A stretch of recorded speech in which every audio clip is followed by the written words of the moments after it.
자, 부모 자식 간의 작은 거래에 있어서 많은 분들이 아버지가 아들에게 증여한 것이 아니라 빌려준 거로 주장을 합니다. 왜? 증여로 된 순간 무교훈 증여세가 과세가 되기 때문에 빌려준 거로 주장한다. 증여한 것이냐 빌려준 것이냐 가장 큰 핵심은 상호 계약서를 작성하고 공증을 받았느냐라기보다는 실제로 이자를 주고받았느냐가 중요하더라. 그럼 이자를 몇 프로를 주고받아야 됩니까, 여러분? 방송에 나왔습니까? 4.6%를 주고받아야 된다. 현행 1억이라면 올 한 40만 원 정도 이자를 주고받는 것이 맞더라. 4.6%라는 것은 세법상 규정이고요. 이것도 매년 바뀝니다. 당좌 대출 이자율을 준수하도록 되어 있어서 1억이라면 460만 원, 4.6% 이자를 주고받아라 라고 되어 있습니다. 그래서 부모 자식 간의 작은 거래가 증여가 아니라 차익 거래다, 빌려준 거래라고 이야기를 했을 때는 반드시 이자를 주고받아라 라는 것을 말씀을 드립니다. 자, 세무조사에서 가장 큰 핵심은 이렇습니다. 재산 평가에 있습니다. 시가를 객관적으로 확인할 수 있는 아파트의 경우에도 시가를 어떻게 볼 것인지, 시가, 재산가액을 어떻게 평가할 것인지, 그 다음에 사전 증여에 관련된 부분, 돌아가신 분 10년치 통장이 다 오픈이 돼서 실제 세무조사를 하다 보면 피상속인과 상속인 간의 직접 이체 거래에 대해서 소명 자료가 나옵니다. 무슨 이유로 실제로 이체가 되어 있는지, 실제 피상속인과의 직접 이체 거래는 피하시는 게 좋다. 직접 이체된 거래에 대해서는 철저하게 여러분들 소명을 하셔야 된다. 세 번째, 상속 추정입니다. 아버지가 돌아가시기 전에 현금으로 인출한 금액을 상속인인 자식이 어디 사용했는지를 소명하지 못하면 돌아가신 아버지가 현금으로 준 걸로 봐서 상속재산에 포함시키겠다라는 무서운 상속 추정 규정 때문에 조사 와중에 상속인들이 너무나 힘들어하고 있습니다. 상속 추정 잠시 이따 설명드리겠습니다. 마지막으로 상속 공제 한도에 관련된 부분들, 배우자 상속 공제 최소 5억에서 30억까지 이루어지는데 각종 상속 공제 부분들이 주요 세무조사에서 주요 타겟과 쟁점 사항이 되겠습니다. 자, 아파트와 상가 상속증이 다르다. 기준 시가를 활용하여라. 제가 아까 말씀드린 거죠. 자, 시가를 객관적으로 확인할 수 있는 아파트 경우에도 시가가 예를 들어 10억이라 하지만은 늘 바운더로 형성되어 있다. 하한가 9억에서 11억까지. 납세자 입장에서는 그나마 범위 내에서 낮춰서 신고하려고 할 것이고 과세 당국은 인정하려고 하지 않는다. 여러분, 재산가에 1억만 차이가 나더라도 최고세율 50%가 적용이 되면 세금은 5천만 원이 영향을 미치도록 되어 있습니다. 시가를 객관적으로 확인할 수 있는 아파트라 하더라도 시가는 하한가에 상한가로 이루어져 있기 때문에 늘 다툼의 대상이 되고 있더라. 자, 두 번째, 시가가 형성되기 없는 토지 단독주택 상가의 경우에는 기준 시가로 평가할 수 있어 세부담을 줄일 수 있다고 제가 이야기를 했죠. 자, 10억인 아파트 증여세 2억 1천만 원, 상가 4천만 원, 1억 8천만 원의 차이가 납니다. 자, 여러분, 제가 질문 하나 합니다. 어떤 아버지께서 우리 사랑하는 따님 결혼 자금으로 상가 10억짜리를 팔려고 하고 있어요. 상가 10억을 팔아서 현금으로 딸에게 증여하는 게 좋습니까? 아니면 상가 그 자체를 딸에게 증여해서 딸 스스로가 그걸 팔게 하는 것이 낫겠습니까? 앞이다, 뒤다? 뒤라는 거예요. 상가라는 것은 실제 시가를 객관적으로 확인할 수 없기 때문에 기준 시가로 평가할 수 있는, 이 같은 경우에는 7억이라는 것이 눈에 보이지 않는다는 거예요. 여러분, 7억이라는 게 눈에 안 보이는데 그걸 판 순간 7억이 오픈이 된다는 거예요. 여러분, 최근에 이런 일이 있었습니다. 시가 100억, 상가 빌딩 기준 시가 평가했을 때 50억이었어요. 그래서 그분은 8대 초반의 사모님이셨는데, 사모님, 자, 지금부터 이 꼬마 빌딩이 아니죠. 100억이면. 이 빌딩을 사전 증여를 좀 계획을 하십시다. 다 주시는 것은 무리가 된다면 50% 지분이라도 사전 증여를 하십시다. 그리고 나서 상속에 대해서 준비를 하셔야 된다. 그렇게 5년 전에 제가 말씀을 드렸는데 이번에 딱 100억에 팔고 오신 거예요. 100억에 팔고 80대 중반의 사모님께서 100억에 판 순간 양도소득세 3, 40억 냈고요. 나머지 60억 어떻게 쓰실 건데 눈에 보이지 않았던 50억이 양도와 동시에 50억이 오픈이 되고 양도세 맞고 또 어떻게 쓰실 건데 그래서 그나마 다시 오셨습니다. 5년 만에 다시 팔고 오신 거예요. 팔고. 그래서 그분은 이제 절세 전략이라는 것은 세대 생략, 합산 기간을 최소화해서 할 수 있는 방안들을 그나마 해서 했습니다마는 상가, 공실이 없고 임대가 알차게 이루어진다면 세제 차원에서는 매력적이다. 이렇게. 자, 그 다음 추정입니다. 제가 말씀드릴게요. 여러분, 돌아가신 아버지가 1,000만 원을 현금에 인출했는데 1,000만 원, 1억이라 합시다. 1억을 돌아가시기 전에 현금에 인출하고 나서 1년 후에 돌아가셨어. 상속재산에 플러스 된다, 안 된다? 상속재산에 1억을 현금으로 인출하고 장롱속에 넣어놨어요, 여러분. 장롱에 넣어놨다고 합시다. 상속재산에 플러스 된다, 안 된다? 된다라는 거예요.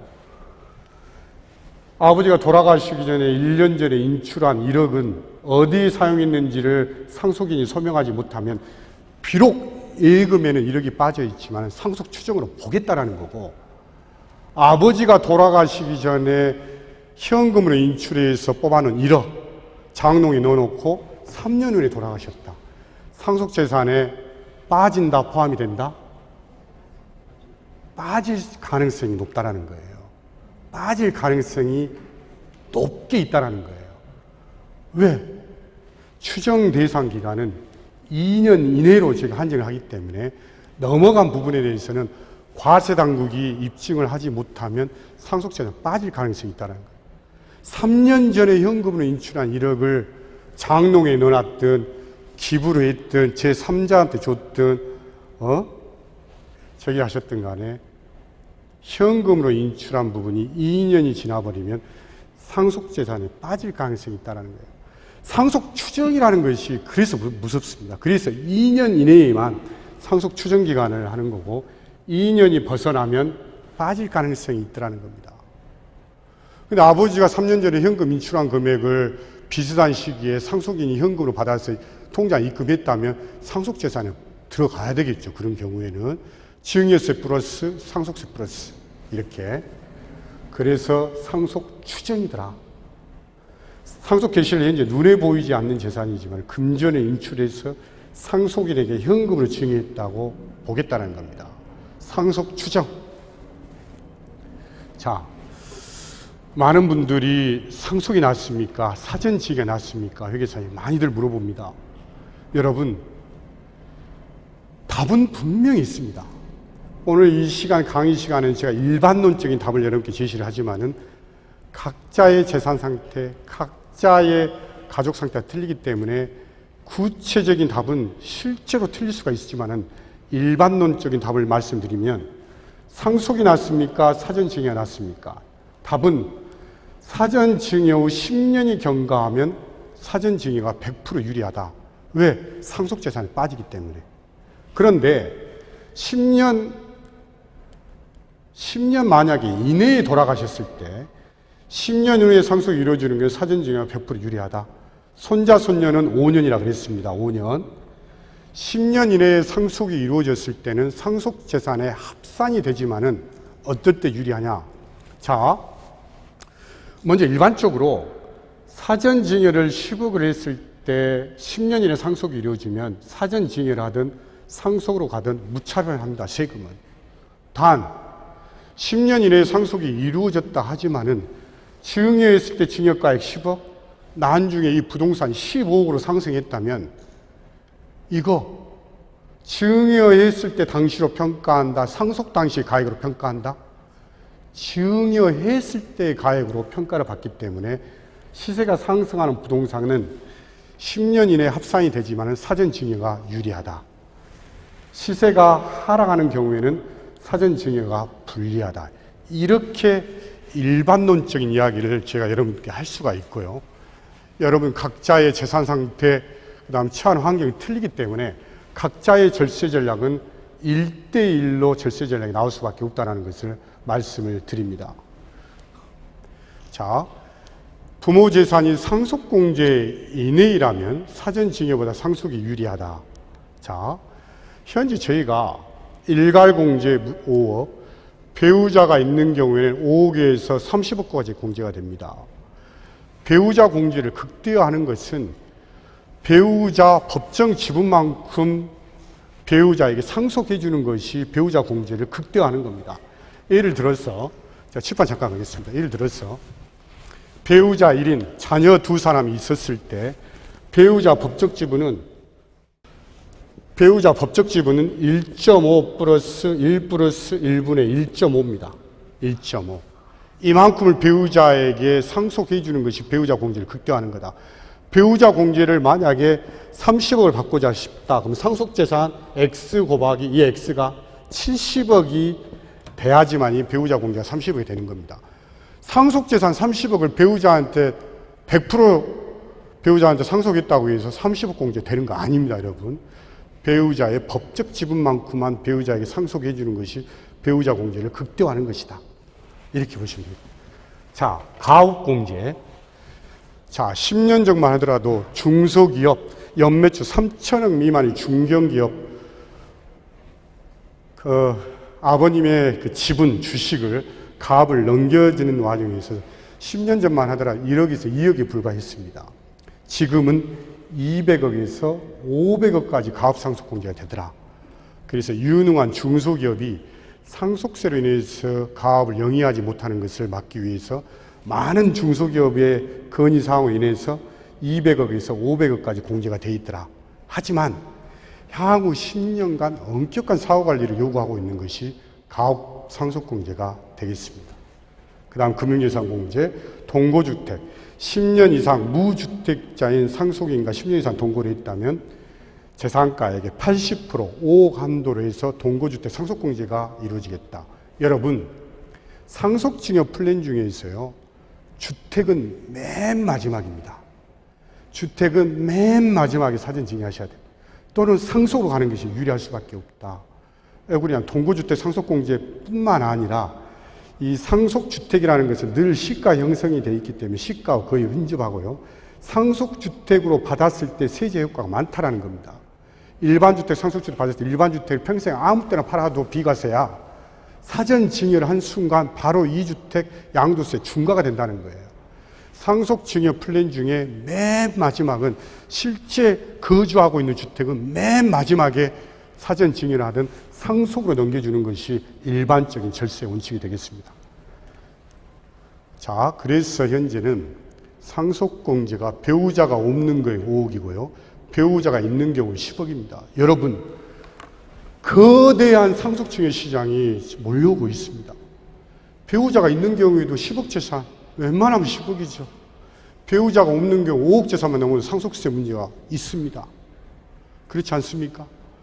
그래서 지금부터 여러분들 상속증여에 대해서 준비를 하셔야 됩니다. 그것은 비단 절세 전략을 떠나서 미리미리 할수록 가족의 행복과 화목을 유지할 수 있기 때문에 그렇습니다. 마지막으로 제가 여러분께 1분 동영상 틀어드리고 제가 강의를 조금 정리하도록 하겠습니다.